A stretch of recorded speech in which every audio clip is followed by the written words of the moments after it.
Hello and welcome. तो आज हम लोग पढ़ने वाले हैं क्लास 12 फिजिक्स का चैप्टर नंबर फर्स्ट। ठीक है, तो जैसा कि हमने पिछले वीडियो में जो है कूलॉम्स लॉ हमने डिस्कस कर लिया था। कूलॉम्स लॉ को जो है किसने बनाया था? कूलॉम्स ने बनाया था। और वो किस पर्पज से बनाया था? दो चार्जेस के बीच में जो है कितना फोर्स लगता है उसका मैथमेटिकल मॉडलिंग करने के लिए, क्वांटाइजेशन करने के लिए जो है उसका फॉर्मूला जो है बनाया था उसने। ठीक है, और वो कितना आया था? तो आया था फोर्स इज इक्वल टू 1 के into Q1 Q2 upon R square. ठीक है, और के को हमने क्या बोला था? Coulomb's constant. और हमने देखा था कि कूलम्स कांस्टेंट जो होता है वो किस पर डिपेंड करता है, मैंने आपको बताया था वो मीडियम पर जो है डिपेंड करता है। ठीक है, फिर हमने उसका यूनिट देखा था। ठीक है, यूनिट देखने के बाद Newton metre square per coulomb square था उसका यूनिट, उसका डायमेंशनल फॉर्मूला भी हमने निकाला हुआ था। ठीक है, आज हम लोग थोड़ा सा डिस्कस करेंगे उसी कूलम्स कांस्टेंट के बारे में। ठीक है, कि वो जो के है वो किस तरीके से मीडियम पर क्या करता है, डिपेंड करता है। ठीक है, उसको स्टार्ट करने से पहले एक बच्चे का डाउट था कि सर जब भी हम लोग प्रोपोर्शनलिटी को जो है इक्वल साइड में कन्वर्ट करते हैं क्या हमको हमेशा कांस्टेंट यूज करना पड़ता है? ठीक है, तो पहले उसको मैं आंसर कर देता हूं कि क्यों करना पड़ता है। ठीक है, बेसिकली ये जो टॉपिक है ये 11th का है। ठीक है, 11th में जो है ये सब प्रोपोर्शनलिटी कांस्टेंट क्यों लगाते हैं ये सब हम वहां पढ़ते हैं। ठीक है, लेकिन फिर भी कोई प्रॉब्लम नहीं। ठीक है, डाउट आया मतलब इसका मीनिंग ये है कि आप पढ़ रहे हो। ठीक है, चलो एक एग्जांपल कंसिडर करते हैं। ठीक है, एक है x लेते हैं एक, और एक लेते हैं y। ठीक है, एक टेबल जो है हम लोग बनाते हैं। ठीक है, वो प्रोपोर्शनलिटी को समझाने के लिए मैं बता रहा हूँ। ठीक है, ये देखो x की वैल्यूज अगर मैं 1 डालता हूँ तो y की वैल्यू होती है 3। ठीक है, कोई ऐसा फंक्शन होगा, ठीक है, जहां पर x की वैल्यू 1 रखने से y की वैल्यू कितनी आ रही है? 3 आ रही है। जब मैं x की वैल्यू 2 रखता हूं तो y की वैल्यू कितनी आ रही है? 6 आ रही है। ठीक है, जब मैं इसकी वैल्यू 3 रखता हूं तो इसकी वैल्यू आ रही है 9। जब मैं x की वैल्यू 4 रखता हूं तो इसकी वैल्यू आ रही है 12। इस तरीके से हमको जो है कुछ रीडिंग्स जो है किसी चीज का जो है मिल रहा है। ठीक है, तो देखो आपने 11th में कम से कम ये चीज तो पढ़ा होगा कि प्रोपोर्शनल का मीनिंग क्या होता है और इनवर्सली प्रोपोर्शनल का मीनिंग क्या होता है। ठीक है, प्रोपोर्शनल का मीनिंग ये होता है कि एक चीज अगर बढ़ रही है तो दूसरी चीज साथ में बढ़ेगी। ठीक है, जैसे आपका हाइट इंक्रीज हो रहा है, आपका एज भी इंक्रीज हो रहा है। ठीक है, तो ये दोनों कैसे हैं? डायरेक्टली प्रोपोर्शनल है। इनवर्सली प्रोपोर्शनल क्या होता है? एक वैल्यू बढ़ती है उसके करेस्पॉन्डिंग दूसरी वैल्यू क्या होती है? कम होती है, उसको बोलते हैं इनवर्सली प्रोपोर्शनल। तो इस डेटा को देखो, जैसे जैसे x की वैल्यू बढ़ते जा रही है उसी तरीके से किसकी वैल्यू बढ़ते जा रही है? y की वैल्यू बढ़ते जा रही है। तो मैं क्या यहाँ पर ऐसा लिख सकता हूँ कि y is directly proportional to x? है कि नहीं? देखो इसका मीनिंग क्या है इस प्रोपोर्शनल का कि जैसे जैसे x की वैल्यू बढ़ेगी उसके करेस्पॉन्डिंग y की वैल्यू बढ़ेगी। ठीक है, तो यहाँ पर आपको चीज दिख रही, x जो है 1 से 2 हो गया तो y कितना हो गया? 3 से 6 हो गया। अब 2 से ये 3 हुआ तो ये 6 से 9 हो गया। अब अगर आप जानना चाहते हो कि ये जो y है वो x के साथ किस रेट से बढ़ रहा है, कितने टाइम्स बढ़ रहा है, तो आपको इस प्रोपोर्शनल साइन को क्या करना पड़ेगा? आपको इक्वल साइन में चेंज करना पड़ेगा। ठीक है, तो जब आप y को इक्वल साइन में चेंज करोगे तो यहां आएगा x। तो देखो ये जो है क्या हो रहा है, अगर ये 1 है तो ये कितना है? 3 है। ये 2 है तो ये कितना है? 6 है। ये 3 है तो ये कितना है? 9 है। तो उसके 3 टाइम्स हो रहा है कि नहीं? ठीक है, मतलब मैं यहाँ पर क्या पुट करूंगा? 3, क्योंकि जो y की जो वैल्यू है वो x से क्या हो रही है? 3 टाइम्स इंक्रीज हो रही है। आप यहाँ x की जगह 1 रख के देखो आपको y की वैल्यू 3 मिलेगी। आप x की जगह 2 रख के देखो y की वैल्यू आपको 6 मिलेगी। ठीक है, तो ये जो 3 आया ना इसी को हम लोग बोलते हैं प्रोपोर्शनलिटी कांस्टेंट। और ये 3 बता रहा है कि y की जो वैल्यू है वो x के करेस्पॉन्डिंग 3 गुना बढ़ रही है। इसी को बोलते हैं प्रोपोर्शनलिटी कांस्टेंट। क्लियर हो गया होगा प्रोपोर्शनलिटी कांस्टेंट क्यों यूज करते हैं? ठीक है, ये सिर्फ प्रोपोर्शनल साइन हमको ये रिलेशन बताता है कि y के बढ़ने से x भी बढ़ेगा। लेकिन जब प्रोपोर्शनलिटी कांस्टेंट यूज कर देते हैं तो हमको ये पता चल जाता है कि अगर ये बढ़ रहा है तो उसके करेस्पॉन्डिंग ये कितने टाइम्स बढ़ रहा है या कितने टाइम्स डिक्रीज हो रहा है। कुछ कांस्टेंट जो है इसके नीचे भी हो सकते हैं, मतलब कुछ कांस्टेंट 1/3 भी हो सकते हैं। मैंने तो जस्ट एग्जांपल यहाँ पर समझाया। ठीक है, आपको अलग अलग कांस्टेंट यूज करना पड़ सकता है। जैसे यहाँ पर 3 है, 1/3 हो सकता है, 1/100 हो सकता है, डेसिमल में भी हो सकता है। ठीक है, तो ये जो है प्रोपोर्शनलिटी का कंसेप्ट था। ठीक है, चलो आई होप आपको समझ में आया होगा। अगर तब भी समझ में नहीं आया होगा प्रोपोर्शनलिटी वाला तो जो है एक और बार जो है पूछ लेना, मैं उसके लिए एक छोटा सा 10 मिनट का एक सेपरेट वीडियो बना दूंगा आपके लिए और उसको अलग से पोस्ट कर दूंगा। आप वहां पर डिटेल जाके देख लेना कि प्रोपोर्शनलिटी का मीनिंग क्या होता है और इनवर्सली प्रोपोर्शनल का जो है मीनिंग क्या होता है। ठीक है, चलो अच्छा लगा, डाउट पूछा आपने। ठीक है, चलो अब आगे बढ़ते हैं। हाँ, तो हम लोग कहाँ पर डिस्कस कर रहे थे? कूलम्स कांस्टेंट के बारे में। ठीक है, ये जो कूलम्स कांस्टेंट है के ये डिपेंड करता है मीडियम पर। ठीक है, कूलम्स कांस्टेंट किस पर डिपेंड करता है? मीडियम पर। अब एक एक करके देखते हैं कि ये किस तरीके से मीडियम पर जो है डिपेंड करता है। ठीक है, मान लो यहां पर एक चार्ज है Q1, यहां पर एक चार्ज है Q2। ठीक है, हमने दोनों को जो है कहां रखा? इन दोनों के बीच में जो है हमने एक मीडियम डाल दिया, वो मीडियम है सपोज वाटर। ठीक है, और ये डिस्टेंस कुछ है, कुछ ही 5 मीटर 2 मीटर कुछ भी डिस्टेंस है। एक Q1 चार्ज है, एक Q2 चार्ज है और इन दोनों के बीच में कौन सा मीडियम है? वाटर है। हमने देखा कि इन दोनों के बीच में जो लगने वाला जो फोर्स है वो है 20 न्यूटन। ठीक है, फिर हमने सेम चार्जेस को रखा Q1 और यहाँ है हमारा Q2।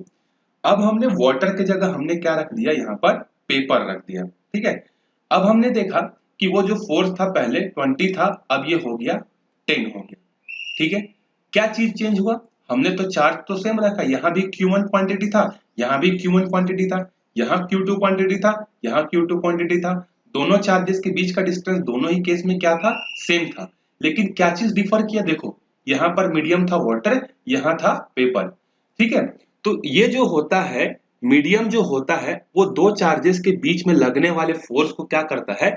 इफेक्ट करता है। ठीक है, medium affects the force between two charges. और मीडियम की इसी प्रॉपर्टी को हम लोग क्या बोलते हैं? परमिटिविटी बोलते हैं। समझ में आ गया? तो परमिटिविटी क्या है? एक मीडियम की प्रॉपर्टी है जो कि दो चार्जेस के बीच में लगने वाले फोर्स को क्या करता है? या तो कम कर देता है या ज्यादा कर देता है। ठीक है, मोस्टली इन द केस हमेशा मीडियम क्या करता है? फोर्सेस को जो है कम करता है, क्योंकि कोई भी चीज आइडियल नहीं होती है। कोई भी चीज जब मीडियम में ट्रेवल करती हो, चाहे वो एयर में ट्रेवल करती हो चाहे वाटर में ट्रेवल करती हो, there has been a loss. वहां पर जो है हमेशा कुछ ना कुछ लॉस होता ही है। ठीक है, तो देखो परमिटिविटी का डेफिनेशन क्या है? It is a characteristic of a medium between two charges. दो चार्जेस के बीच में जो मीडियम आता है उसकी कैरेक्टरिस्टिक है which affects the force between them. और ये प्रॉपर्टी क्या करती है? इन दोनों चार्जेस के बीच में लगने वाले फोर्स को इफेक्ट करती है। ठीक है, मोर परमिटिविटी लेस इज फोर्स। अब परमिटिविटी जितनी ज्यादा होगी फोर्स उतना ही कम होगा। सिंपल सा चीज है कि मीडियम अगर जितना ज्यादा रोकेगा फोर्स को तो उतना ही ज्यादा क्या होगी? परमिटिविटी स्ट्रांग होगी, क्योंकि परमिटिविटी स्ट्रांग है इसका मतलब क्या? वो ज्यादा रोक रहा है। तो परमिटिविटी स्ट्रांग है तो फोर्स क्या होगा? कम होगा। ठीक है, तो पहले परमिटिविटी का आपको मीनिंग समझ में आया होगा। ये मैथमेटिकल जो एक्सप्रेशन है अभी मैं उस पर आऊंगा, उसको मैं एक्सप्लेन करूंगा। पहले आपको परमिटिविटी का जो है मीनिंग समझ में आना चाहिए कि परमिटिविटी क्या है। ठीक है, तो परमिटिविटी क्या है? Permittivity it is a characteristic of a medium which affects the force between two charges. कहीं पर भी रखो, वाटर में, पेपर में, प्लास्टिक में, वुड में, ग्लास में। ठीक है, दो चार्जेस के बीच में लगने वाले फोर्स को कोई भी प्रॉपर्टी अगर मीडियम इफेक्ट करती है वो क्या कहलाती है? परमिटिविटी कहलाती है। ठीक है, जैसे मान लो यहाँ पर एक चार्ज है, और भी एक एग्जांपल से समझते हैं हम लोग ताकि आपके माइंड में क्लियर हो जाए। आपका डाउट ये ना रहे कि सर परमिटिविटी को आपने ऊपर ऊपर से पढ़ा दिया करके। और मोस्टली टीचर्स यही करते हैं, कूलम्स को पढ़ाते हैं, कूलम्स कांस्टेंट लगा देते हैं के, और के की वैल्यू लिख देते हैं कि 1/4πε0, लेकिन कोई एक्सप्लेन नहीं करता कि ये 1/4πε0 आया क्यों नहीं। ठीक है, और कोई बच्चा पूछता भी नहीं। ठीक है, समझ में आया? यही एक डिफरेंस होता है आपके ऑर्डिनरी टीचर में और एक अच्छे टीचर में। जो चीज आपके लिए कंपलसरी जानना है वो चीज आपको पता होना चाहिए। ठीक है, देखो एक Q1 चार्ज है, यहाँ Q2 चार्ज है। मान लो ये जो Q1 चार्ज है इसने क्या किया? Q2 चार्ज को पकड़ने के लिए, क्योंकि ये पॉजिटिव है मान लो और ये नेगेटिव है, क्योंकि इन दोनों में अट्रैक्शन होगा। यहां से जो है Q2 चार्ज को पकड़ने के लिए Q1 ने क्या किया? 100 धागे भेजे। ठीक है, कितने धागे भेजे? 100 थ्रेड्स जो है भेजे इसको पकड़ने के लिए। बीच में जो मीडियम है वो मीडियम है, मान लेते हैं फॉर एग्जांपल प्लास्टिक है। ठीक है, बीच में कौन सा मीडियम आ गया? प्लास्टिक आ गया। यहां से 100 धागे तो निकले, लेकिन Q2 को पकड़ने के लिए सिर्फ और सिर्फ 70 धागे ही पहुंच पाए। बाकी 30 कहां गए? बाकी 30 को मीडियम ने क्या कर लिया, सोख लिया, उसको एब्जॉर्ब कर लिया, उसको जाने नहीं दिया। तो ये जो 30 है यही क्या कहलाएगा, इस मीडियम की परमिटिविटी कहलाएगी। समझ में आ गया? ठीक है। Q1 ने 100 धागे भेजे Q2 को पकड़ने के लिए, लेकिन बीच में 30 धागे क्या हो गए, रास्ते में जो है लॉस हो गए, और सिर्फ 70 धागे जो है इसको पकड़ने के लिए पहुंचे। तो ये जो 30 है ये इस मीडियम की क्या है, परमिटिविटी है। क्लियर हो गया होगा आपको? ठीक है। चलो एक और एग्जांपल देखते हैं कि परमिटिविटी और फोर्स जो होते हैं वो कैसे एक दूसरे से रिलेटेड है। अच्छा, परमिटिविटी का जो सिंबल है यह है एप्सिलॉन। ठीक है, ई नहीं होता है, इसको जो है ऐसा लिखते हैं हम लोग, एप्सिलॉन लिखते हैं। It is called epsilon. देखो यहाँ पर लिखा हुआ है EPSILON, एप्सिलॉन जो है इसको हम लोग बोलते हैं। अब देखते हैं कि ये एप्सिलॉन और फोर्स एक दूसरे से कैसे रिलेट करते हैं, तब आपको ये पूरा का पूरा 1/4 पाई एप्सिलॉन नॉट वाला कंसेप्ट आपका क्लियर हो जाएगा। ठीक है। सो यहाँ पर मैं नीचे आपको बताता हूँ, ठीक है, एक एग्जांपल से समझाता हूँ। ठीक है, फिजिक्स एक ऐसा सब्जेक्ट है जहां पर एग्जांपल बहुत मस्त मस्त बनते हैं। ठीक है, अच्छे एग्जांपल बनते हैं। मान लो 3 लोग हैं, ठीक है, A B C। 3 लोग हैं, A है, B है और C है। मैंने तीनों को क्या किया, 100 रुपीज दिया और मैंने बोला कि जाओ इस 100 रुपए का तुम जितना खर्चा करना चाहो उतना कर सकते हो। ठीक है, 100 रुपए में जितना तुमको खाना है वो खा सकते हो। ठीक है, for example, just for example. ठीक है, अब ए को जो है क्या था कि वो दिन भर से भूखा था। ठीक है, उसने बोला अरे 100 रुपए मेरे को मिला, सर ने दिया है, चलो आज गले के आते तक जो है खाना खाता हूं, करके खाना खाता हूं, नाश्ता करता हूं, जो भी करता है। ये आदमी ने क्या किया, पूरे के पूरे जो है 80 रुपीज जो है क्या किया, इसने खर्च कर दिया। ठीक है, कितना रुपीज खर्च किया, 80 रुपीज इसने खाने में खर्च कर दिया। और इसने मेरे को रिटर्न कितना किया, 20 रुपए जो है इसने मेरे को क्या किया, रिटर्न किया। ठीक है, ध्यान से समझते जाना। बी को भी मैंने 100 रुपीज दिए, इसने क्या किया, इसने जो है ज्यादा खर्चा नहीं किया, ये छोटा था, दुबला पतला था, ये जो है सिर्फ इसने क्या किया, 30 रुपीज खर्च किया और 70 रुपीज मेरे को रिटर्न किया। ये इधर वाला रिटर्न है ना, ये इधर रिटर्न है। ठीक है, सी जो था वो थोड़ा हट्टा कट्टा हेल्दी था, इसने क्या किया, मेरी रिस्पेक्ट की और बोला सर ने पैसा दिया, इसका मतलब ये नहीं कि मैं पूरा पैसा उड़ा दूं। और इसने क्या किया, 60 रुपीज खर्च किया और 40 रुपए लाकर जो है मेरे को रिटर्न कर दिया। ठीक है, तो ये जो ए ने 80 रुपए खर्च किया, बी ने 30 रुपीज खर्च किया, सी ने 60 रुपीज खर्च किया, ये इनकी क्या कहलाएगी, परमिटिविटी। इतना पैसा को इन्होंने सोख लिया, खा लिया, इसके पैसे जो है खा लिए। अब एक चीज देखोगे इन तीनों में, जिसने ज्यादा खर्चा किया उसने मेरे को रिटर्न कम किया। ऑब्वियस सी बात है भाई, 80 रुपए खर्चा किया तो रिटर्न करने के लिए 20 रुपए ही बचेंगे। इसने कम खर्चा किया और मेरे को रिटर्न ज्यादा किया। इसने 60 रुपीज खर्च किया और 40 रुपीज रिटर्न किया। तो यहां पर आपको एक चीज समझ में आ रहा है, खर्च और रिटर्निंग में कैसा रिलेशन है, इनवर्सली रिलेशन है। मतलब अगर खर्च बढ़ेगा तो रिटर्न क्या होगा, कम होगा, खर्च कम होगा तो रिटर्न क्या होगा, ज्यादा होगा। अब इस एग्जांपल को आप फिट कर लो अपने इलेक्ट्रिक फील्ड में। 100 लाइंस थे, ए चार्ज ने 80 लाइन, यहाँ पर जो है ए वाले केस में एक मीडियम था जिसने 80 धागों को क्या किया, एब्जॉर्ब किया। बी एक मीडियम था जिसने 30 धागों को एब्जॉर्ब किया। सी एक मीडियम था जिसने 60 धागों को एब्जॉर्ब किया। तो सबसे कम किसने एब्जॉर्ब किया, बी ने एब्जॉर्ब किया। मतलब इसकी परमिटिविटी क्या होगी, सबसे कम होगी। ठीक है, तो सबसे ज्यादा परमिटिविटी किसकी है, ए की, क्योंकि ए ने सबसे ज्यादा किया। तो ए की परमिटिविटी सबसे ज्यादा है, फिर सी की परमिटिविटी है, फिर सबसे कम परमिटिविटी इसकी है, बी की। ये क्या है, परमिटिविटी। अब अगर मैं फोर्स की बात करूं, इनको अगर फोर्स मान लेता हूं, तो फोर्स सबसे ज्यादा किसने लगाया, इसने 70 धागों का ताकत लगाया। तो फोर्स की मैं बात करूं तो फोर्स सबसे ज्यादा कौन लगा रहा है, बी लगा रहा है, फिर कौन लगा रहा है, सी, और सबसे कम फोर्स कौन लगा रहा है, ए। अब अगर आपने ध्यान से सुना होगा तो आप फोर्स और परमिटिविटी में एक रिलेशन आइडेंटिफाई कर पाए होंगे, और वो रिलेशन कैसा है कि जो फोर्स है वो परमिटिविटी का कैसा है, इनवर्सली प्रोपोर्शनल है। अगर परमिटिविटी ज्यादा होगी तो फोर्स कम होगा, परमिटिविटी कम होगी तो फोर्स ज्यादा होगा। You can see in the above example. I hope अब आपका 100% कंसेप्ट जो है परमिटिविटी को लेकर जो है क्लियर हो गया होगा, समझ में आ गया। तो एक रिलेशन हमको ये मिला ठीक है, कि force is proportional to 1 upon epsilon, ठीक है, मतलब ये बढ़ेगा तो ये कम होगा, ये कम होगा तो ये बढ़ेगा, ठीक है। चलो अब थोड़ा सा आते हैं और भी चीजों पर, ठीक है, और भी थोड़ा डिस्कस कर लेते हैं। तब तक मैं ये जितना भी मैंने बताया ये आपको मैं इरेज कर देता हूं थोड़ा सा, ठीक है, एक मिनट जस्ट।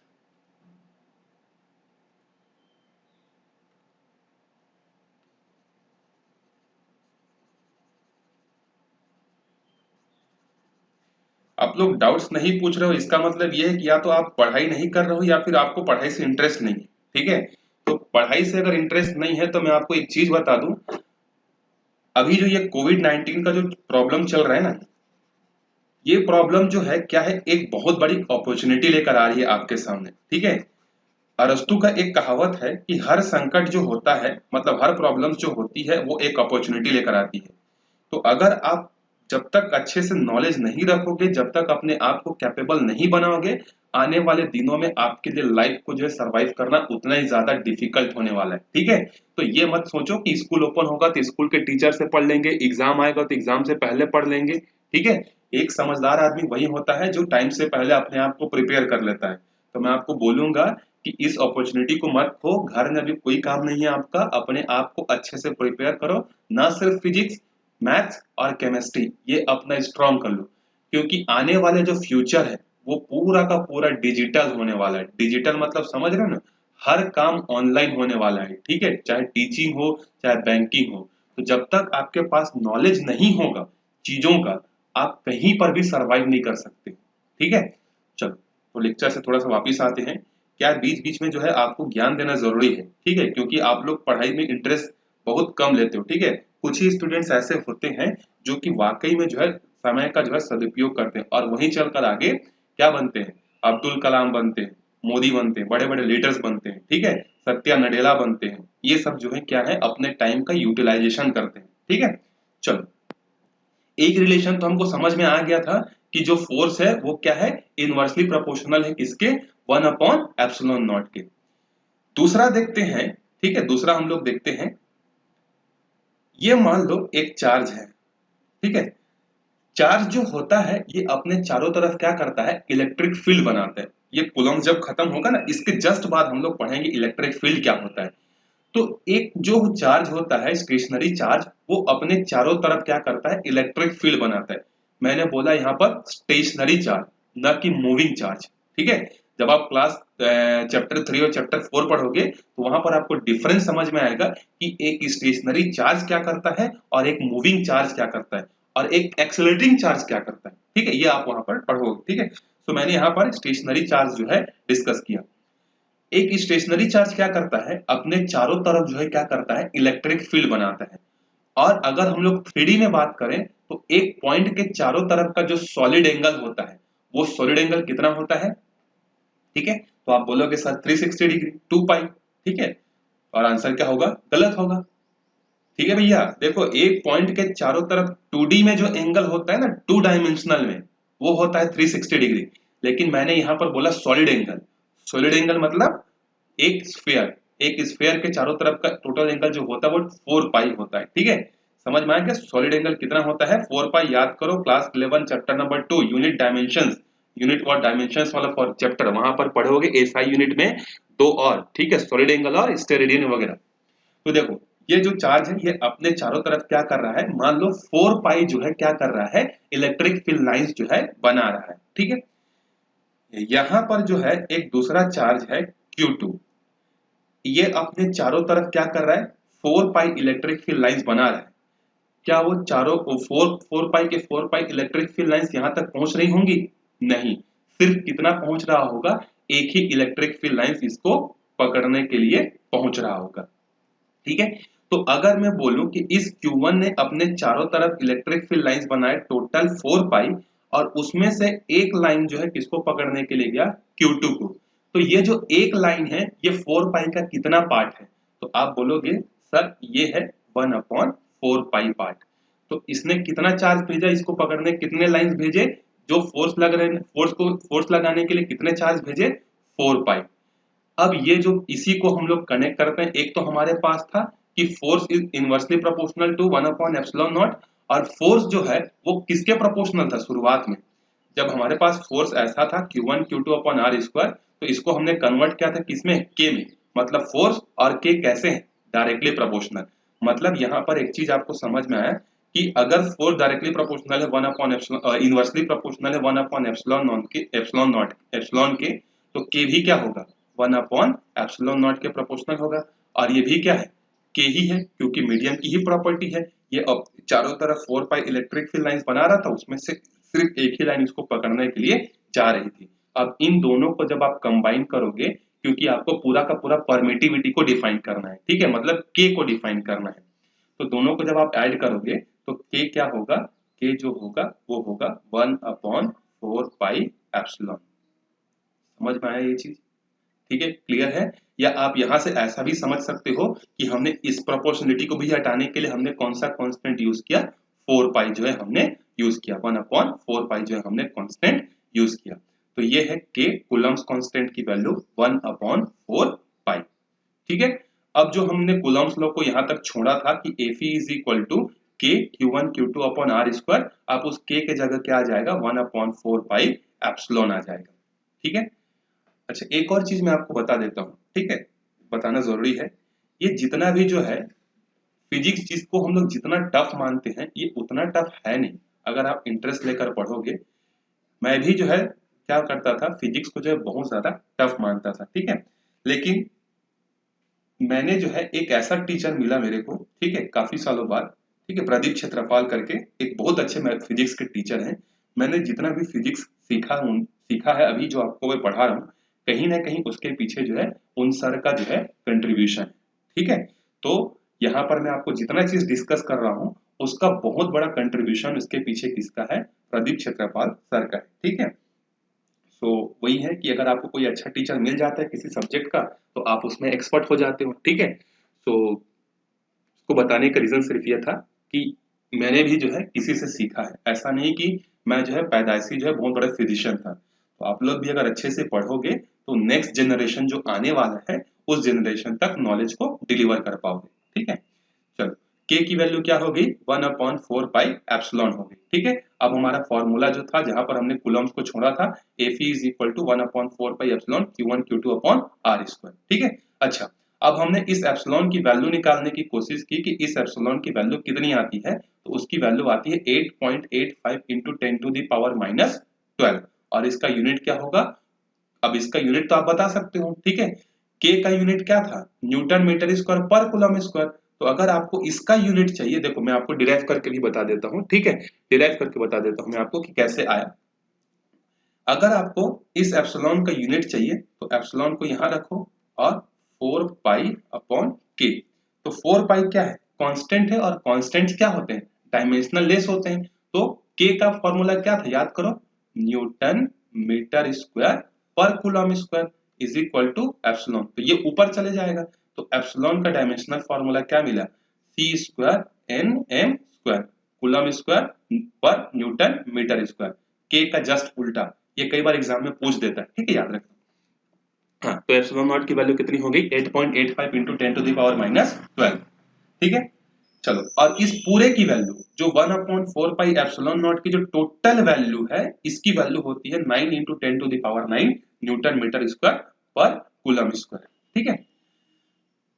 अब हमारा इंटरेस्ट जो है यहां पर और आया, और अब हम लोग पता करना चाहते थे कि दुनिया में ऐसा कौन सा मीडियम है जिस मीडियम पर अगर हम लोग दो चार्जेस को रखें तो वहां पर फोर्स क्या हो, मैक्सिमम हो।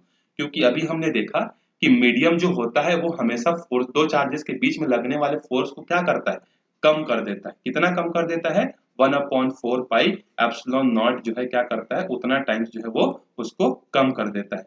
तो हम लोग ढूंढते गए बहुत सारे मीडियम, हमने देखा कि किस मीडियम में फोर्स मैक्सिमम होता है करके, तो हमको वो मीडियम मिल गया, और वो मीडियम है, उसको बोलते हैं फ्री स्पेस, ठीक है। अब आप फ्री स्पेस को जो है वैक्यूम मत समझना, फ्री स्पेस और वैक्यूम में क्या होता है, एक स्मॉल डिफरेंस होता है, ठीक है। स्मॉल डिफरेंस क्या होता है, जो वैक्यूम जो होता है उसका प्रेशर तो जीरो होता है, लेकिन वैक्यूम में हम लोग ये नहीं बोल सकते कि उसके अंदर में मटेरियल एग्जिस्ट नहीं कर रहा होगा करके। वैक्यूम के अंदर में पार्टिकल्स हो सकते हैं, लेकिन हमको एक ऐसा मीडियम चाहिए था जहां पर कोई पार्टिकल ना हो, वहां पर हम लोग दो चार्ज को रख कर क्या कर सके, उसका हम लोग मेजरमेंट कर सके कि फोर्स वहां पर कितना है। तो हमको ऐसा मीडियम मिला और उस मीडियम का नाम है फ्री स्पेस। ठीक है, जैसा कि आपको पता है कि जब हम लोग अर्थ के सरफेस से ऊपर हाइट में जाते जाते हैं तो क्या होता है, वहां पर जो है पार्टिकल्स के मॉलिक्यूल्स की डेंसिटी कम होने लगती है। ठीक है, तो फ्री स्पेस एक ऐसा स्पेस है जहां पर कोई पार्टिकल एग्जिस्ट नहीं करता, ये हमारा अजम्पशन है। उस स्पेस पर हमने क्या किया, दो चार्जेस को हमने रखा, Q1 और Q2। हमने देखा कि Q1 और Q2 के बीच में जब फ्री स्पेस है तब वहां पर फोर्स क्या होता है, सबसे ज्यादा मैक्सिमम होता है। ठीक है, मतलब फ्री स्पेस वो जगह है जहां पर दो चार्जेस के बीच में सबसे ज्यादा फोर्स होता है। तो अगर सबसे ज्यादा फोर्स है, इसका मतलब इसकी परमिटिविटी क्या होगी, सबसे कम होगी कि नहीं। मैंने आपको बताया था कि नहीं कि फोर्स जो होता है वो इनवर्सली प्रोपोर्शनल होता है, और फोर्स होता है के डायरेक्टली प्रोपोर्शनल होता है, कूलम्ब्स कांस्टेंट के। तो हम लोग इसको ऐसा भी तो लिख सकते हैं, के इज प्रोपोर्शनल टू 1/एप्सिलॉन। तो देखो, फोर्स अगर मैक्सिमम है, ठीक है, फोर्स अगर मैक्सिमम है तो परमिटिविटी क्या होगी, सबसे कम होगी, क्योंकि डिनोमिनेटर जितना छोटा होगा फोर्स की वैल्यू क्या होगी, उतनी ही बड़ी होगी। तो फ्री स्पेस को हम लोग क्या मान लेते हैं, ऐसा मीडियम कंसिडर कर लेते हैं जहां पर फोर्स मैक्सिमम होता है और परमिटिविटी क्या होती है, मिनिमम होती है। और फ्री स्पेस के लिए जो परमिटिविटी के लिए जो सिंबल यूज करते हैं वो यूज करते हैं एप्सिलॉन नॉट या एप्सिलॉन जीरो बोलते हैं। ठीक है, तो समझ में आया आपको कि एप्सिलॉन नॉट क्या है। एप्सिलॉन नॉट है परमिटिविटी ऑफ फ्री स्पेस, और यहाँ पर परमिटिविटी सबसे कम होती है और फोर्स क्या होता है, सबसे ज्यादा होता है।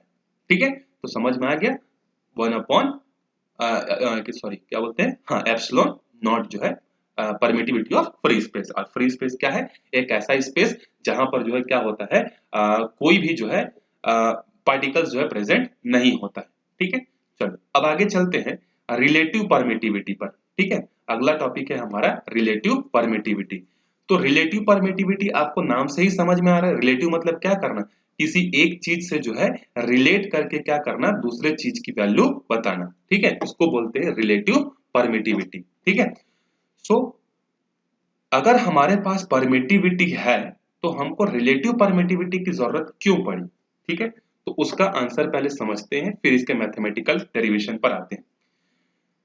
मान लो मैंने आपको बोला यहाँ पर एक चार्ज है Q1, यहाँ पर एक चार्ज है Q2, और ये कहाँ पर रखा हुआ है, फ्री स्पेस पर। तो फ्री स्पेस पर परमिटिविटी कितना होता है, 8.85 इंटू 10⁻⁻12। फ्री स्पेस पर जो है कितना होता है, 8.85 इंटू 10⁻⁻12। ये क्या है, ये है फ्री स्पेस। अगर मैं फ्री स्पेस के जगह अगर मैं यहाँ पर रख दूं एक पेपर, ठीक है, एक मैं रख दूं पेपर, ठीक है, यहाँ पर अब क्या है, पेपर है। तो मैंने देखा कि फोर्स कितना हो गया, 2.5 इंटू 10⁻⁻13। एक और केस लिया मैंने, दो चार्जेस रखा मैंने Q1 और अगेन Q2, और इसके बीच में मैंने रख दिया मीडियम वुल। अब मैंने देखा फोर्स कितना हो गया, 3.38 इंटू 10⁻⁻11। जब मैं बोलता हूं कि दो चार्जेस के बीच में लगने वाला फोर्स अगर मीडियम पेपर है तो 2.5 इंटू 10⁻⁻13 है, और जब दो चार्जेस के बीच में अगर वुल रख देता हूं तो उसके बीच में जो लगने वाला फोर्स है या परमिटिविटी है या फोर्स है कितना है, वो है 3.38 इंटू 10⁻⁻11। तो ये जो नंबर है ना, इस नंबर को हम लोग इमेजिन नहीं कर पाते कि ये कितना बड़ा है और ये कितना छोटा है। आप इमेजिन कर पाओगे क्या कि 3.38 इंटू 10⁻⁻11 कितना बड़ा है, आप इसको इमेजिन नहीं कर सकते। जिस तरीके से अगर मैं आपको बोलूं कि 1 kg वैल्यू, तो जब मैं आपको 1 kg बोलता हूं तो आपके दिमाग में जो है एक इमेज क्रिएट हो जाता है कि हाँ, इतना भारी चीज को हम लोग क्या बोलते हैं, 1 kg बोलते हैं। ठीक है, लेकिन ये जो क्वांटिटीज हैं, ये क्वांटिटीज हमारे इमेजिनेशन में नहीं आती कि ये कितना बड़ा है या कितना छोटा है। लेकिन हम लोग समझना चाहते हैं तो हम लोग क्या करते हैं, हर मीडियम की परमिटिविटी को हम लोग रिलेट कर देते हैं किससे, फ्री स्पेस की परमिटिविटी से जो है हम लोग रिलेट कर देते हैं। ठीक है, इसी वजह से इसका नाम क्या पड़ा, रिलेटिव परमिटिविटी जो है पड़ा है। ठीक है, तो रिलेटिव परमिटिविटी का मतलब क्या है, किसी भी मीडियम की परमिटिविटी को कंपेयर करना किससे, फ्री स्पेस की परमिटिविटी से कम करना। अब फ्री स्पेस से जब कंपेयर करते हैं तो ये हमारे लिए कैसे इजी हो जाता है उसको थोड़ा सा हम लोग क्या करते हैं, समझते हैं।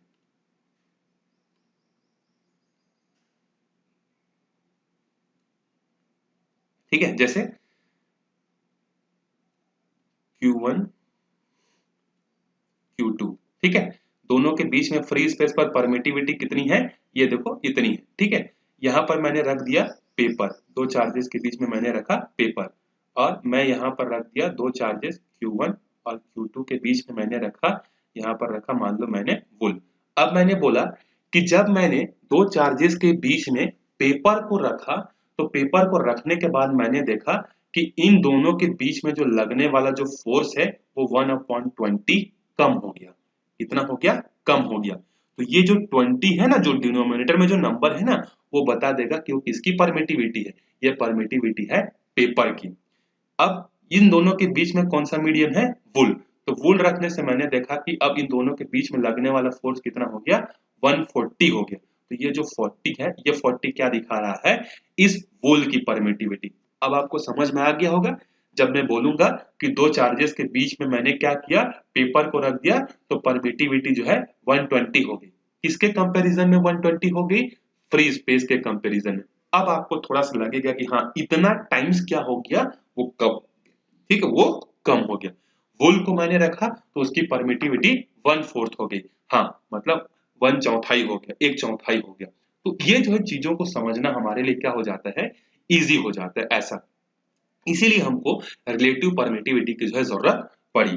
ठीक है, ये तो था इसका एक्सप्लेनेशन। अब जब हम लोग मैथमेटिकली इसको डिराइव करते हैं तो रिलेटिव परमिटिविटी को डिनोट करते हैं एप्सिलॉन आर से। ठीक है, और एप्सिलॉन आर का फॉर्मूला होता है देखो, force in free space, force in free space. ठीक है, मतलब फ्री स्पेस पर जो है कितना फोर्स लगता है, एफ नॉट लिख देता हूं मैं, और नीचे क्या है, फोर्स इन एनी मीडियम। आप किस मीडियम में रखना चाहते हो या किस मीडियम की परमिटिविटी से कंपेयर करना चाहते हो, वो उसका फॉर्मूला यहाँ पर आएगा। ठीक है, तो फोर्स का फॉर्मूला क्या होता है, 1/, अभी हमने पढ़ा ना ऊपर में, 4 पाई एप्सिलॉन नॉट, क्योंकि फ्री स्पेस है तो फ्री स्पेस के लिए परमिटिविटी ये होगी, फिर Q1 Q2 upon R square.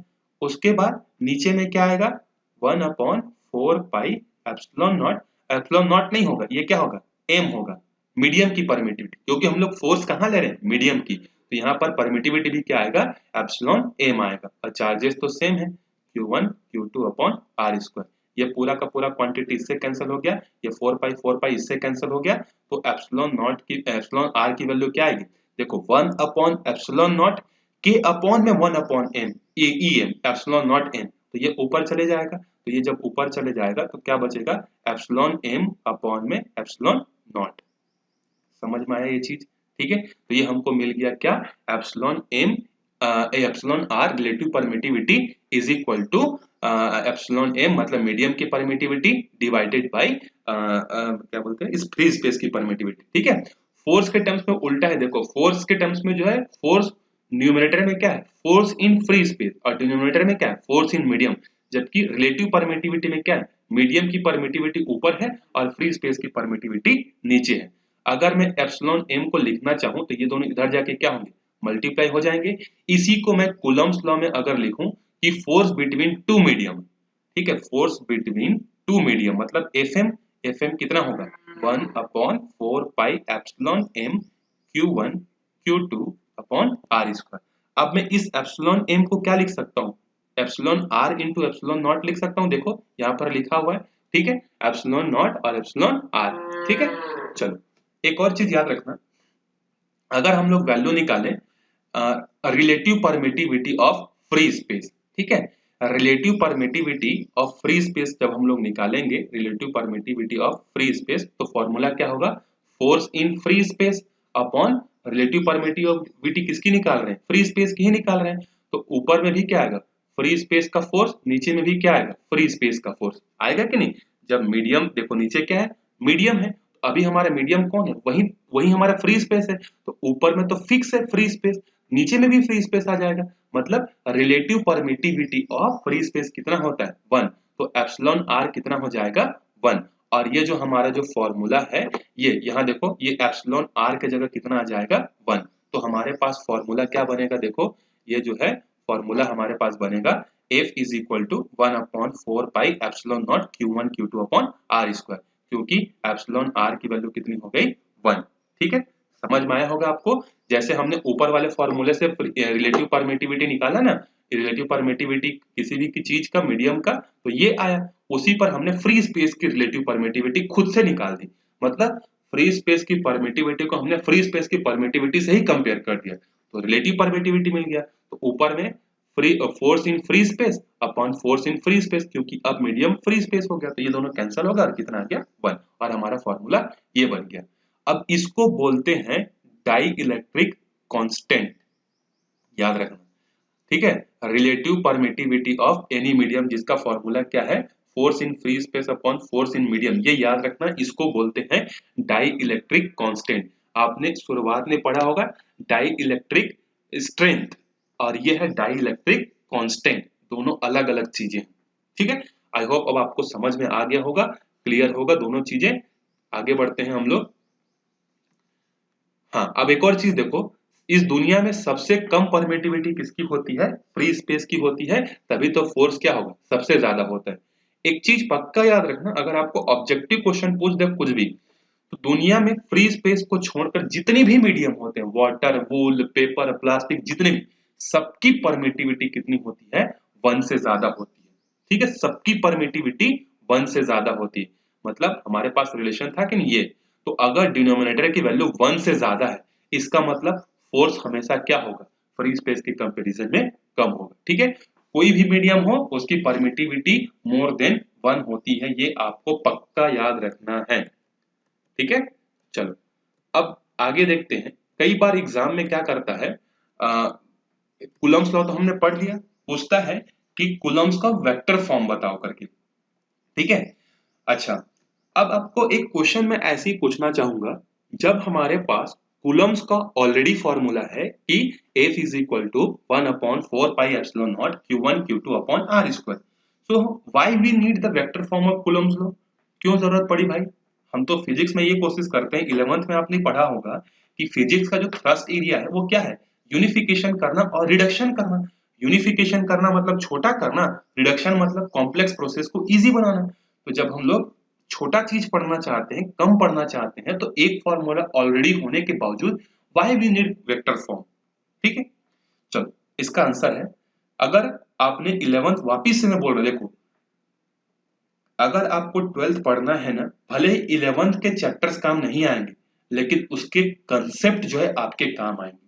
ठीक है, तो कंसेप्ट अगर आपका बिल्डअप है ना, तो आप इजीली क्या कर सकते हो, कोई भी एग्जाम क्रैक कर सकते हो। ठीक है, अब आपको देखो, बोलना नहीं चाहता मैं, ठीक है, जो जो टाउन सिटीज के जो बच्चे होते हैं, ठीक है, दिल्ली, मुंबई, कोटा, राजस्थान के, वो इतने ज्यादा जो है नीट जेई क्वालिफाइड क्यों करते हैं, ठीक है, क्योंकि उनका बेसिक कंसेप्ट क्या रहता है, क्लियर रहता है। अभी मैं आपसे डेफिनेशन पूछ दूं कि क्वांटिटी क्या होता है, तो आप डिफाइन, मोस्टली लोग डिफाइन नहीं कर पाओगे कि क्वांटिटी किसको बोलते हैं। बस ये बोलोगे कि सर 2 टाइप की क्वांटिटी होती है, एक वेक्टर क्वांटिटी होती है और एक स्केलर क्वांटिटी होती है। ठीक है, तो यही चीज जो है हम लोगों की वीकनेस है। ठीक है, कंसेप्ट क्योंकि हमारा क्लियर नहीं है, तो जब तक आप एबीसीडी नहीं जानोगे अच्छे से, तो आप फ्लुएंट इंग्लिश कहाँ से बोल पाओगे। ठीक है, तो देखो आंसर है, वेक्टर फॉर्म की जरूरत हमको क्यों पड़ी। आपने पढ़ा होगा कि फोर्स जो होता है वो एक वेक्टर क्वांटिटी होता है। ठीक है, लेकिन जो हमारे पास जो फॉर्मूला है 1/4 pi epsilon naught Q1 Q2 upon R square, ये क्या है, ये एक स्केलर क्वांटिटी है। देखो कहीं पर भी वेक्टर दिख रहा है क्या, नहीं, लेकिन फोर्स तो वेक्टर क्वांटिटी है, तो एक साइड वेक्टर दूसरे साइड स्केलर तो हो ही नहीं सकता ऐसा। तो हमको क्या करना पड़ता है, इसीलिए जो है हमको वेक्टर फॉर्म की जरूरत पड़ती है। तो वेक्टर फॉर्म की जरूरत क्यों पड़ती है, समझ में आ गया, क्योंकि force is a vector quantity, तो उसका जो फॉर्मूला है ये भी क्या होना चाहिए, वेक्टर फॉर्म में होना चाहिए। ठीक है, समझ में आ गया, चलो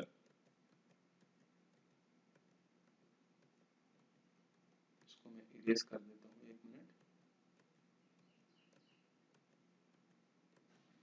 चलो देखते हैं वेक्टर फॉर्म्स, ये आपको इमेज क्लियर है कि नहीं। ठीक है, चलो अगर नहीं है तो मैं साइड में जो वो इमेज वापस से बना देता हूँ और यहाँ पर क्या क्या छोटा छोटा चीज लिखा हुआ है मैं आपको समझा देता हूँ। अच्छा, उससे पहले एक और चीज, अगर आपको कोई क्वेश्चन पूछे कि कूलम्स लॉ में जो फोर्स लगता है वो फोर्स कहाँ पर होता है, ठीक है, तो हमेशा याद रखना जो कूलम्स फोर्स जो होता है Q1 और Q2, ठीक है, Q1 और Q2 जो इनके बीच में जो लगने वाला जो फोर्स है वो हमेशा अलोंग द लाइन होता है, ठीक है। कूलम्स फोर्स हमेशा कहाँ लगता है याद रखना, जो दो चार्जेस को ज्वाइन करने वाला जो लाइन होता है ना, हमेशा कूलम्स फोर्स इसी लाइन में होता है, ठीक है, अलोंग द लाइन होता है, कहीं बाहर से ऐसा फोर्स नहीं लगता, हमेशा अलोंग द लाइन लगता है, ठीक है। याद आ गया मेरे को ये छोटा छोटा चीज, ठीक है।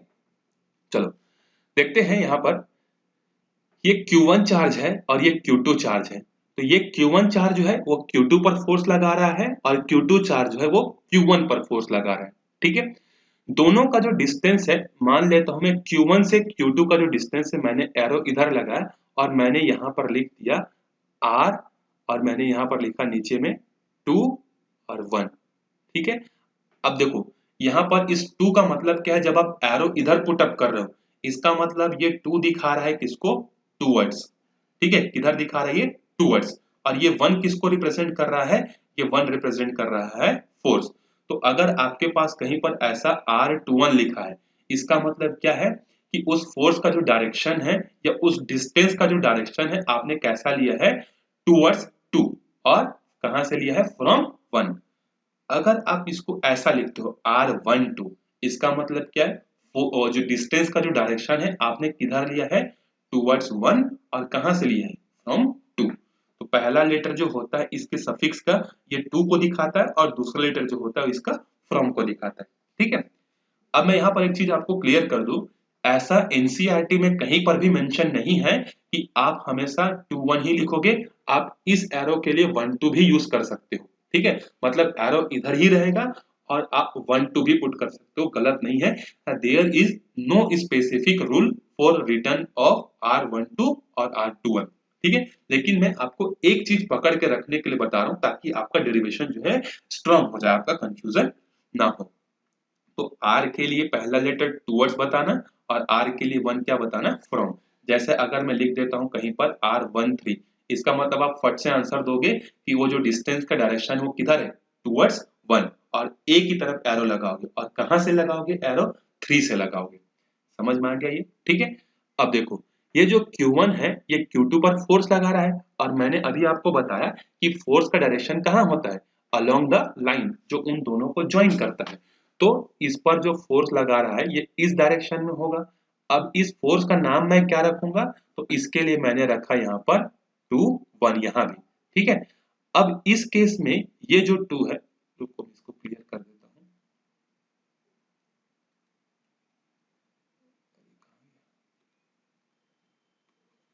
डिस्टेंस वाला आपको समझ में आ गया होगा।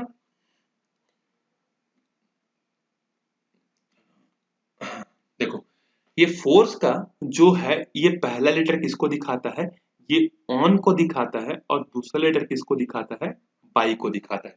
मतलब इसका मतलब क्या है, F21 का मतलब फोर्स ऑन 2 बाई 1, समझ में आ गया, फोर्स ऑन 2 बाई 1, और डिस्टेंस में क्या है, पहला लेटर टूवर्ड्स और दूसरा लेटर फ्रॉम, ठीक है।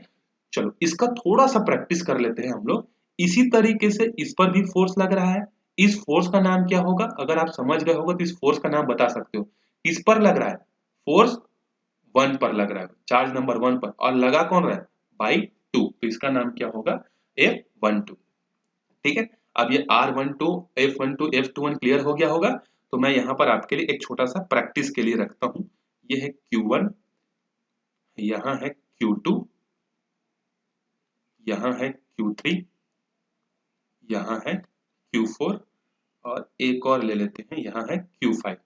अगर मैं आपको बोलूं कि R23 बताओ कहाँ है, ठीक है, R23 वेक्टर, क्योंकि distance is a vector quantity, ठीक है, तो ये कहाँ है बोलूंगा, तो पहला लेटर क्या है, टूवर्ड्स, टूवर्ड्स 2, और कहाँ से, 3 से, तो 3 पकड़ो, कहाँ है 3, कहाँ है 3, कहाँ है, ये 1 2, ये 3, ये 3 है, और इसको स्ट्रेट लाइन बनाना है ना, ऐसा ऐसा जो है कर्व नहीं बनाना है, ठीक है।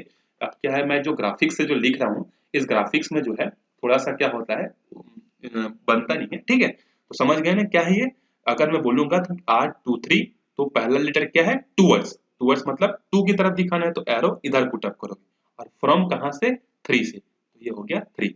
इसी तरीके से अगर मैं आपको बोलूं R15 को करो तो आप क्या करोगे, टूवर्ड्स 1 लगाओ और फ्रॉम कहां, 5 से, तो आप ऐसे इसको क्या करोगे, ज्वाइन करोगे और एरो कहां लगाओगे, ये, और यहाँ पर लिखोगे R15, यहाँ क्या लिखोगे R23। समझ में आया। अब उसी तरीके से थोड़ा सा फोर्स का प्रैक्टिस कर लेते हैं। अगर मैं आपसे बोलूंगा F12 कहाँ है, ठीक है, F12 कहाँ है, तो फोर्स पहला लेटर किसके लिए होता है, ऑन, फोर्स ऑन 1, और किसके कारण, 2 के कारण, तो 2 कहाँ है, यहाँ है, 1 कहाँ है, कहाँ गया, ये यहाँ है, ठीक है, समझ में आ गया। तो फोर्स ऑन 1/2, तो ये हो जाएगा F12। अगर मैं आपसे बोलूं फोर्स 2/3, ठीक है, सॉरी 1/3, तो 1/3 क्या होगा, फोर्स ऑन 1/3, तो 3 को 1 से ज्वाइन करोगे और एरो इधर पुट अप करोगे और फोर्स ऑन 1 ड्यू टू 3 ऐसा लगाओगे। समझ में आ गया। तो R और F वाला क्लियर हो गया आपको, ठीक है। चलो इसको मैं इरेज कर देता हूँ, ठीक है, ताकि स्पेस हो जाए, स्पेस हो जाएगा तो मैं आगे का डेरिवेशन आपके लिए वेक्टर फॉर्म्स करा दूं यहाँ पे, ठीक है।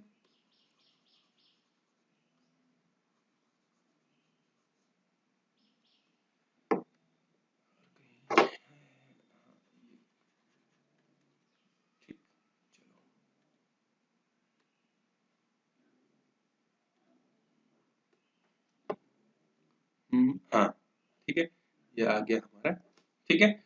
अब देखो, अब ये हो गया हमारा फोर्स 1/2, इसका मतलब क्या है, force on 1/2, force on 2/1 distance के लिए हमने ये चीज जो है हमने यूज कर लिया। क्लियर है ये चीज। चलो अब मैं बोलूं आपसे कि F12 की वैल्यू बताओ, ठीक है, F12 की, तो फोर्स ऑन 1/2, इसका फॉर्मूला क्या होगा कूलम से, 1/4 pi epsilon naught Q1 Q2। अब डिस्टेंस जो लोगे वो डिस्टेंस कौन सा लोगे, फोर्स ऑन 1 है बाई 2, तो एरो ऐसा लगा दोगे क्योंकि फोर्स ऑन 1/2 है, तो यहाँ पर क्या हो जाएगा, वेक्टर R12 हो जाएगा। क्या होगा यहाँ पर, वेक्टर R12 और इसका स्क्वायर, ठीक है, नीचे में स्क्वायर था कि नहीं कूलम्स फॉर्मूला में, R स्क्वायर, तो यहाँ पर वेक्टर का मॉड्यूलस लगा देंगे ताकि वो वेक्टर से क्या हो जाए, स्केलर में कन्वर्ट हो जाए, R स्क्वायर, ठीक है। ये अभी भी क्या है, स्केलर फॉर्म में ही है क्योंकि यहाँ पर मैंने मॉड्यूलस यूज किया। अब मेरे को इसको वेक्टर बनाना है, ठीक है। अब किसी स्केलर क्वांटिटी को आपको वेक्टर में चेंज करना है और ऐसा चेंज करना है कि उसका मैग्नीट्यूड चेंज ना हो, तो आप कैसे करोगे इसको, किसी स्केलर क्वांटिटी को आप वेक्टर क्वांटिटी में कैसे चेंज करोगे बताओ भाई। और चेंज आपको ऐसा करना है कि मैग्नीट्यूड पे फर्क नहीं पड़ना चाहिए, ठीक है। तो उसके लिए अगेन आपको क्लास 11th का वेक्टर कंसेप्ट आपको याद करना पड़ेगा और उसमें आपने एक चीज पढ़ा होगा, यूनिट वेक्टर, ठीक है।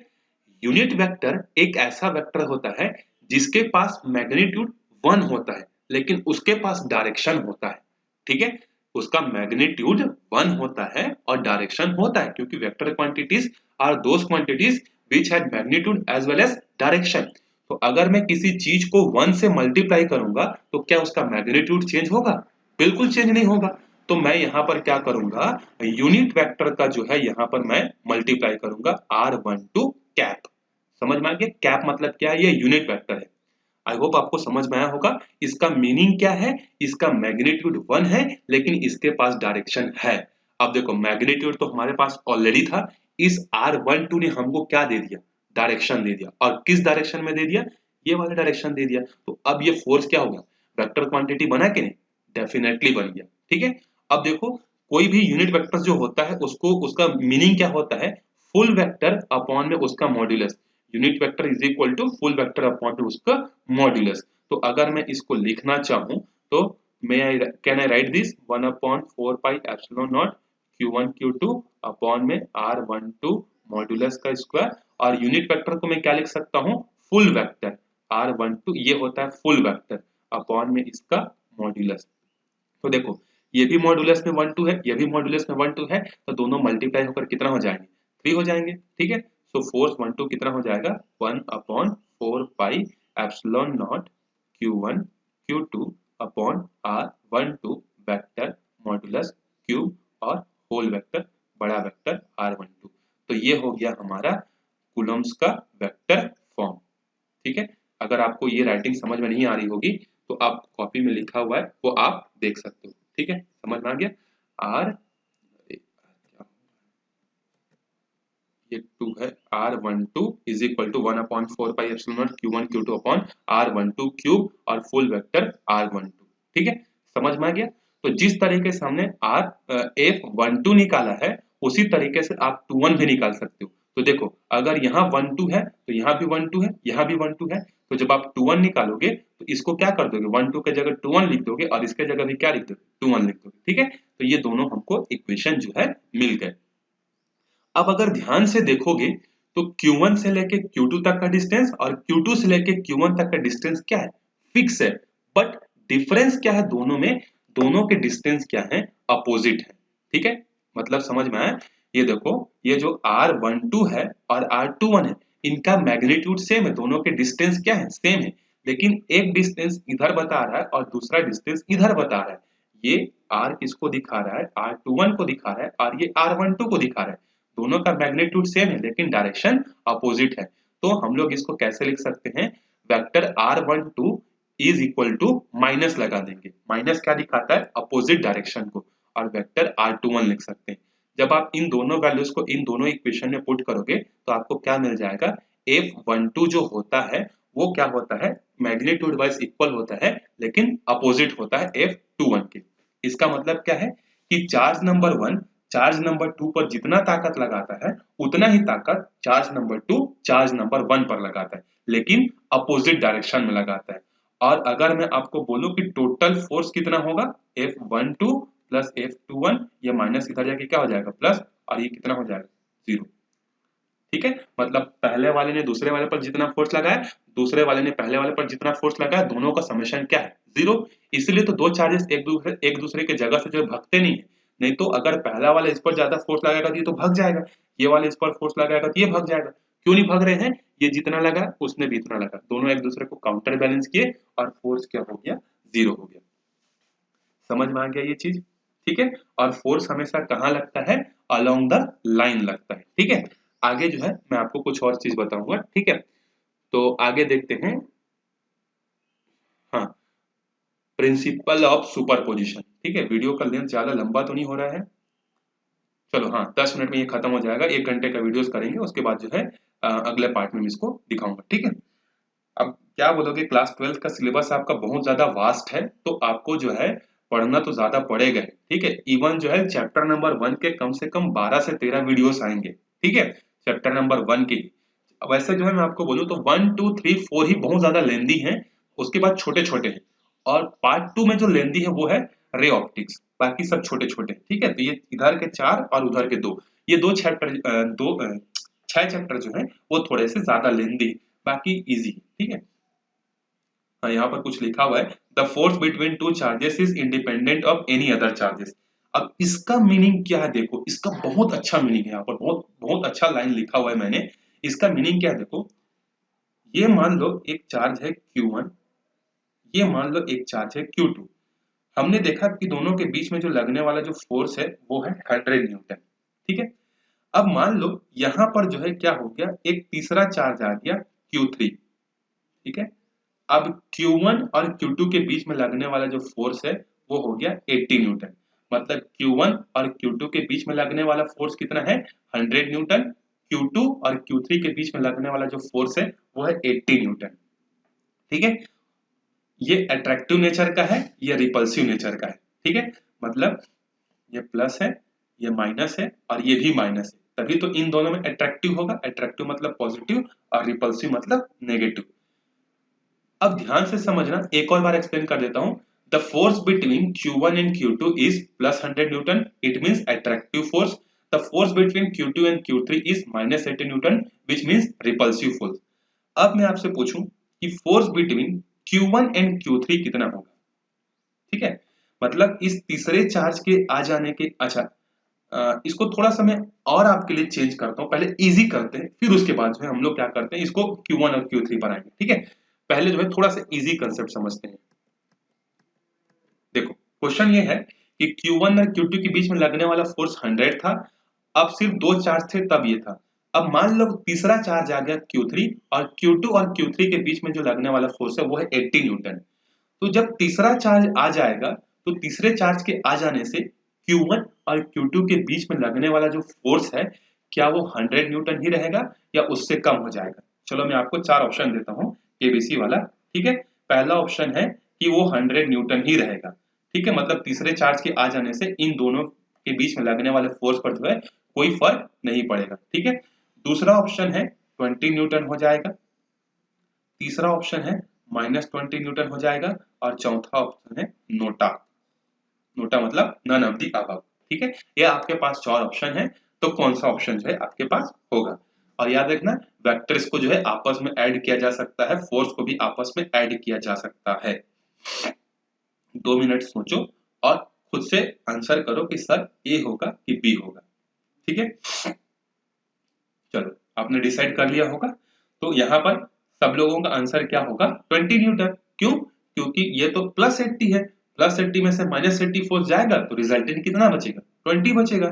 और ये आंसर बिल्कुल गलत है भैया। ठीक है, यही है फिजिक्स का जो है एक्साइटमेंट। ठीक है, ये 20 न्यूटन नहीं होगा, आंसर कौन सा होगा? 100 न्यूटन। ठीक है, समझ में? अब इसको देखो क्या बोल रहा है ये point, the force between two charges is independent of any other charges. दो चार्जेस के बीच में जो लगने वाला जो फोर्स है वो किसी तीसरे चार्ज के आने से कम या ज्यादा नहीं होता। मतलब ये 1 और ये 2 ये दोनों दोस्त थे, एक तीसरा दोस्त इनका एक तीसरा दोस्त बना, तीसरे नंबर का Q3। तो तीसरे नंबर के दोस्त के बन जाने से Q1 और Q2 के बीच का जो प्यार है, जो दोनों के बीच में जो अट्रैक्शन है, जो जो भी है वो कम नहीं होगा। ठीक है, तीसरे के आ जाने से जो है कम नहीं होगा। भले ये ह्यूमन लाइफ में हो जाता है, ठीक है, कि तीसरा आदमी आने से जो है प्यार कम हो जाता है, जो भी होता है, लेकिन चार्जेस के केस में ऐसा नहीं होता है। दो चार्जेस के बीच में जो लगने वाला फोर्स है वो उतना ही रहेगा, चाहे इसके आसपास जो है Q4 क्यों ना आ जाए, Q5 क्यों ना आ जाए, Q6 Q7 कुछ भी आ जाए, दो चार्जेस के बीच में लगने वाले फोर्सेस हमेशा सेम रहेंगे। समझ में आ गया? तो ये इस तरीके से होता है, ये पॉइंट ये हमको बताना चाहता था। हाँ, लेकिन अब आप एक क्वेश्चन पूछ रहे होगे, ठीक है सर पेयर में तो कोई फर्क नहीं पड़ता, क्या इंडिविजुअली Q1 पर लगने वाले फोर्सेस पर जो इफेक्ट पड़ेगा? ये देखो, ये Q4 के बीच में लगने वाला फोर्स है मान लो 20 न्यूटन, और Q5 के बीच में जो लगने वाला है वो है 60 न्यूटन। तो इनके पेयर में तो कुछ नहीं होगा, Q1 और Q4 के बीच में लगने वाला फोर्स कितनों भी चार्ज आ जाए ये 20 ही रहेगा, Q1 और Q5 के बीच में लगने वाला फोर्स 60 ही रहेगा, Q1 और Q3 के बीच में लगने वाला 100 ही होगा। इनके पेयर में कोई फर्क नहीं पड़ेगा। लेकिन क्या इंडिविजुअली जो है किसी एक चार्ज पर लगने वाला जो फोर्स है उस पर फर्क पड़ेगा? तो आंसर है बिल्कुल पड़ेगा, इंडिविजुअली पड़ेगा, पेयर में नहीं पड़ेगा। वापिस से बोल रहा हूं, जोड़ी में फर्क नहीं पड़ेगा, लेकिन इंडिविजुअली Q1 में जो है फर्क पड़ेगा। और इंडिविजुअली कितना फर्क पड़ेगा, इसी को समझाने के लिए हमारे पास एक टॉपिक है, प्रिंसिपल ऑफ सुपरपोजिशन। ठीक है, सुपरपोजिशन का मतलब क्या होता है? कंबाइन करना। तो देखो ये क्या बोलता है, फोर्स ऑन ए चार्ज, देखो force on a charge is vector sum of force due to different charge around it. Principle of superposition क्या बोलता है कि किसी इंडिविजुअली चार्ज के अराउंड अगर बहुत सारे अगर चार्जेस हैं, जैसे यहाँ पर है Q1 के चारों तरफ Q2 Q3 Q4 बहुत सारे चार्जेस हैं, ठीक है, तो Q1 पर जो लगने वाला जो नेट फोर्स जो होगा वो कितना होगा बोल रहा है, तो वो होगा vector sum of all the forces.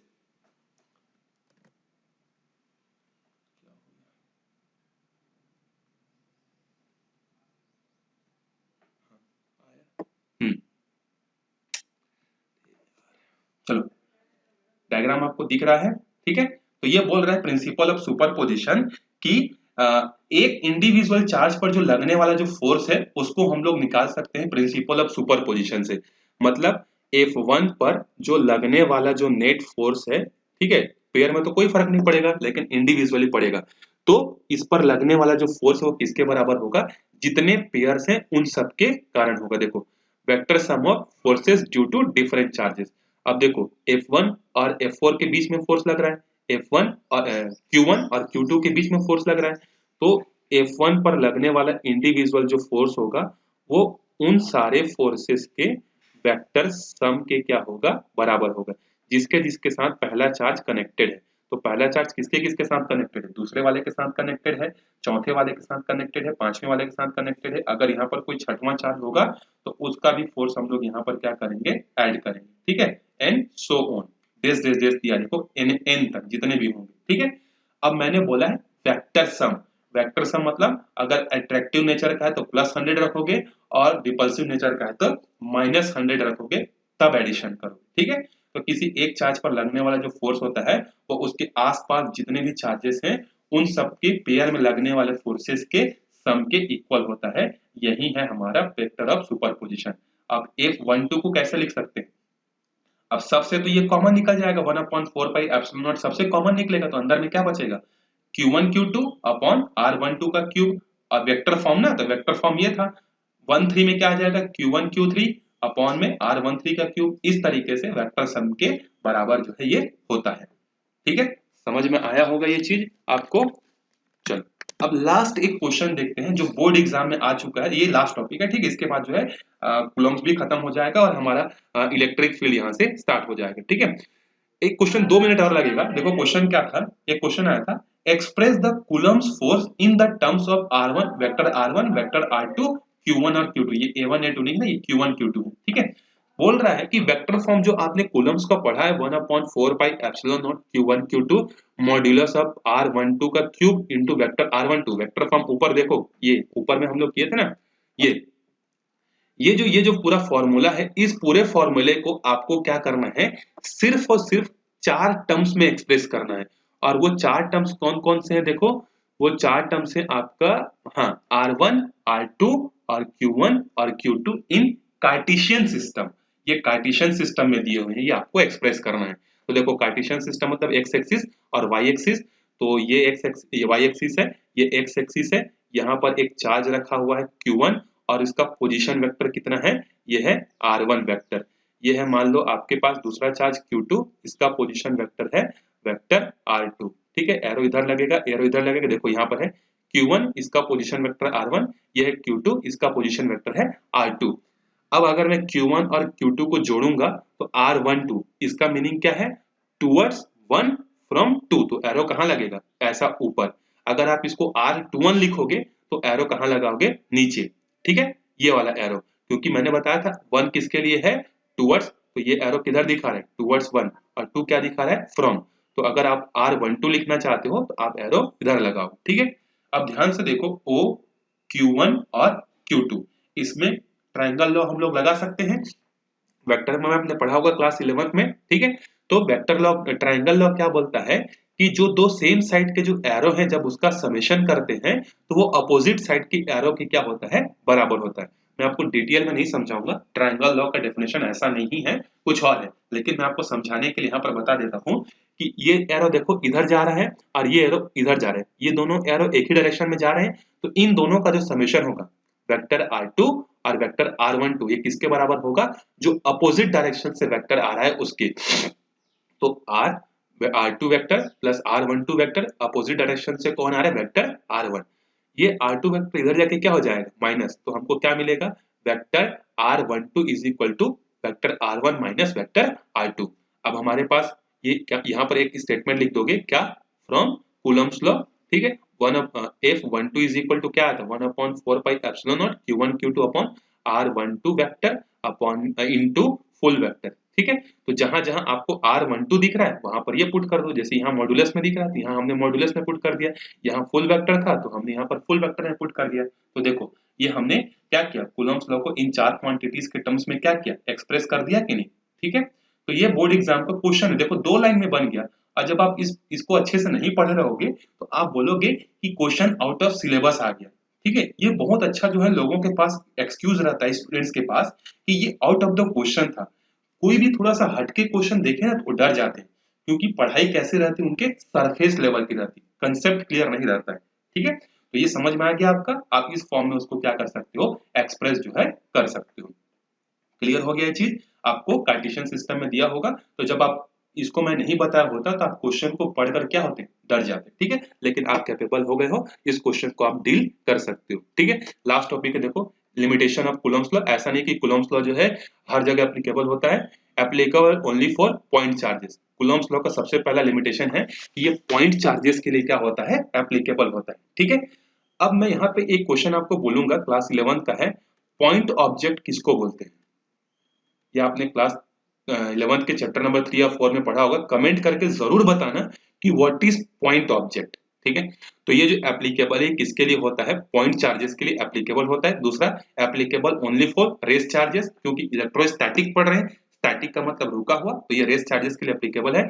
It is also not true for very less distance and long distance. ये जो है 10 टू द पावर -15 से अगर कम डिस्टेंस हो जाएगा तो कूलम्ब्स लॉ प्रॉपर वर्क नहीं करेगा। ठीक है, तो इसके ये क्या है, 3 लिमिटेशंस आपको याद रखने, एग्जाम में पूछ देता है कि what are the limitations of Coulomb's law. ठीक है, ये हो गया हमारा यहाँ पर कूलम्ब्स लॉ खत्म, मतलब ऑलमोस्ट जो है 20% सिलेबस हमारा कवर हो गया। अब हम लोग नेक्स्ट देखेंगे इलेक्ट्रिक फील्ड अगले वीडियो में। तब तक ये जितनी भी मैंने चीजें बताई, अगर आपको एक बार में समझ नहीं आए, वीडियो रिप्ले करो, वापिस से देखो और कंसेप्ट बिल्डअप करो। मैं वापिस से बोल रहा हूँ, सरफेस लेवल की पढ़ाई बिल्कुल नहीं करनी है आपको। ठीक है, मैं आपके लिए पूरा तैयार हूँ, आप जितना बोलोगे, जितना समझाने के लिए बोलोगे मैं आपको समझाऊंगा, लेकिन उसका बेनिफिट आपको होना चाहिए। ठीक है, सरफेस लेवल की स्टडी नहीं करनी है, कंसेप्ट क्लियर रखना है।